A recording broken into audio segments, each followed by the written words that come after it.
Hello everyone, welcome back. So today I'm going to show you how to make basically this stitching pony, which I did a while ago. I'll put a link in the description. But it's going to be a very small version. It's something that I can hold in my hand. Because a lot of times this is just too big, okay? It's pretty wide, pretty big. But you know, when you're doing leather work, these things are just awesome. But I wanted something small that I could use, like if I'm working on some jewelry, you know, like when I was making the lighters and stuff. And to have a nice leather jaw is great, because my other vices all have steel jaws, and I have some rubber inserts, but they don't really hold too good because the rubber compresses. But the leather holds great. So the way these work is, you have a little knob here, tighten them down, and you can do your work. So let me show you what I got. So I have this. Now that's how small it's going to be. And the idea is that I can hold this in my hand while I'm working on something. Okay, so I'm going to give you all the dimensions. I pre-cut this because I'm going to, like I said, I'll put the link for the other video, and it shows you how I cut everything. But I'll let you see what I got here. Alright, so this is, what do we got? About 5 inches by about an inch. Okay, so centimeters, 2.5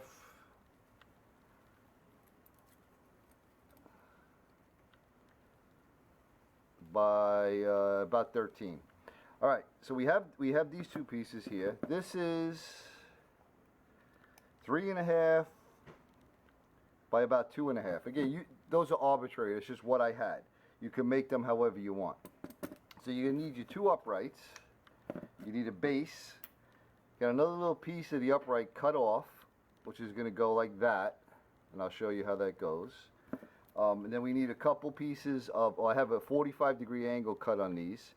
In the last video, after I waited to cut it until I attached this, but I had to make a jig and everything. So this time I decided to pre-cut the 45s. Okay, so that's going to go like that. You need a scrap piece of leather, because that's going to end up getting contact cemented onto there, and that's going to be your jaw surface. Okay, you're going to need, I didn't have a carriage bolt small enough, so this is a 1032 bolt. I'm probably going to have to trim it, but I'm going to end up using this because the carriage bolts that I had were just way too big. So what I'm going to do is I'm going to drill a hole. I'll kind of give you the explanations and then I'll do it. I'm going to drill a hole that this fits freely through, and that'll be the arm that moves. And then I'll drill a hole smaller than this, and I'll actually thread this in. Okay? You're going to need a little hinge, and you're going to want to get one that's not wider than the base. On the big one, you can get whatever size you want, as long as it doesn't stick out the end, because that, you know, you'll get caught on that. So you got your hinge. And so here's the little knob that I made. Okay, now you could buy these, but believe it or not, they're like $5-6 a piece, the black plastic knobs. And this is very simple to make. I'll tell you what I did. I just put a nut on the end, and then I drew around it, and I just used a little chisel, 1/4-inch chisel, and chiseled around it, and then pressed it in the vise, make sure it's nice and tight, and then I glued a second piece on, so it's sandwiched in there. It's not going anywhere, and it makes a nice knob. All right, so the first thing we're going to do is we're going to drill a couple holes, and you want to go about 2/3 up from the bottom. Okay, so in this case, what do I got here? I'm about 3 inches up. Okay, so let me drill those holes, and just remember, like I said, one is going to be a pass-through and one is going to be smaller so that this can thread through. So let me get those holes drilled, and I'll be back. So I have my holes drilled. Okay, so one goes right through nice and freely, and then the other one, it's tight enough that it's going to be screwed in. Okay, so now let me show you one other thing you want to make sure before you go to any other steps. You want to put your 2 pieces together, screw that in a little bit, Okay, you want to make sure you're even on the bottom and you're even on the top. See, like that, I get that little bit right there. That's no big deal because we're going to sand that when we get the thing, put the jaws in. But you want the bottom to be flush. Okay, so that's that part. Now the next thing you're going to do is the piece that it slides through, put that aside. And the piece that it screws into, okay, you're going to want to glue this little spacer in. Okay, and you want the 45-degree angle on the outside. You want this on the inside where the jaws are going to go. Okay, so I'm going to glue this together like this, and then I'll come back. Alright, so we have this glued on. And by the way, this is what I use, Gorilla Wood Glue. Okay, this stuff is awesome. The next thing we're going to do is, I have a line here. I just measured up from the bottom. Let's see, what do we got? 4 5/8, about 4 5/8. Basically what you're going to want is, you're going to want this way, and you're going to want that to line up like that. So the 45 continues up. Okay, and then we're going to sand this, but basically that's what you want. This is going to get mechanically fastened down, but these aren't. Okay, all my ponies just have glue on them, and because you're clamping in, there's no way that they're going to come loose, so you'll be good. So I'm going to glue these two up, and when they dry, I will be back. Alright, so we have those glued on, okay. I just want to make mention, hi, I got that from Dan. So you want the thickness of these two, and this is hardwood, by the way. These are just pine, but this is maple. You want the thickness of the two pieces of leather and these two spaces. When you close it, you want an even gap in here. Hope you can see that. Okay, so now what I'm going to do is I'm going to trim this and make this flush. On the bigger ones, I have this hanging out further because I needed it for the leather, but for what I'm going to be using this for, I don't need that overhang. So I'm going to go to take this to my belt sander and get that all smoothed up, and then I'll be back. Alright, so we have them evened up. Everything should match. Okay, so the next thing I'm going to do is I'm going to get a piece of this leather, and I'm going to glue this onto here with some contact cement.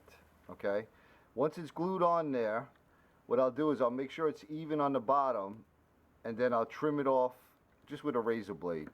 I'm not showing the cutting and the sanding and the drilling because that's kind of like watching paint dry, but you get the gist of what's going on. So let me get these little pads glued on here, and we'll take it to the next step. Okay, so we got our leather glued on. If you did everything right, they should match up just like that. Okay, now one other thing I did too off camera was I rounded the bottom of this, and the reason why you have to do that is because it needs room to pivot, and if it was square, it would hit, it wouldn't be able to pivot. Okay, so the next thing is we're going to glue this onto here and put a couple screws in the bottom. So what I did was, you probably can't even see it, but very lightly with a pencil drew a center line this way and a center line this way, and I did it very lightly because I want to be able to erase it and you won't see it. And then I have a little tick mark right here for the center and a tick mark there. So if I line those two up, this will be, this piece here, the spacer will be exactly in the center, and the two pieces, once they go together, will be in the center. So it's almost done. Let me get this glued up and I'll be back. Okay, so we have this glued on. We got a couple screws on the bottom. I screwed this screw in. Okay, now you can see why we have that rounded off on the bottom. Hopefully that's showing up so that it could open like this. Otherwise the corner would hit there, and it would hit there. Okay, one other thing I did, and you need to do, okay, you need to elongate this hole, and you're gonna need to elongate it this way. See that angle? So basically you're gonna, I just have this Q-tip here, You're going to put the drill bit in, and you're going to very, very slowly pivot it up like that. Okay, and what that's going to do is that's going to put a little channel going in that direction, so that when this goes on, it can move. Okay, because if you don't have that channel in there and it's very tight, it's not going to move. Or you could just drill a bigger hole, but I like that method there. Okay, so the next thing we're going to do is we're going to have to trim this too, but we'll trim that at the end. We'll put our nut on. Okay, make sure everything is lined up.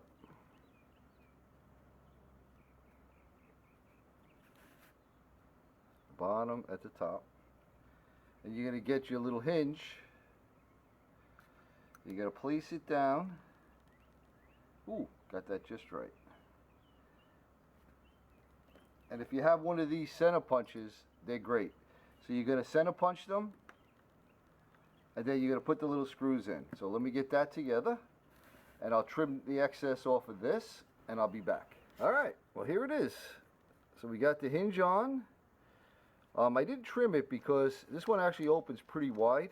So if I put this all the way to the end, it almost hits it. So, but if you don't need it to open that far, you know, let's say you only need it open that far, you could trim off some, but it doesn't bother me. But so that's how it works. Just loosen this, pull out your jaw, put whatever you want to put in there, tighten this down, and you have yourself a very effective clamp. And the only thing left to do really is just give it a little, you know, final sanding, and you could paint it, you could stain it, you could do whatever you want. But this one's going to be perfect because see, now I could put something in there and I could hold it in my hand and I could work on it, where the other one was just too big to do that. So a fun little project. You know, it took longer to videotape it and edit it than it did to make it.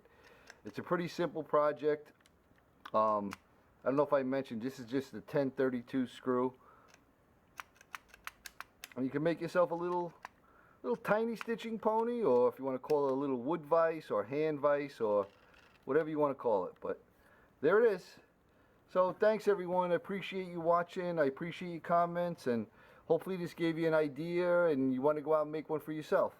So thanks everyone. We'll catch you on the next one.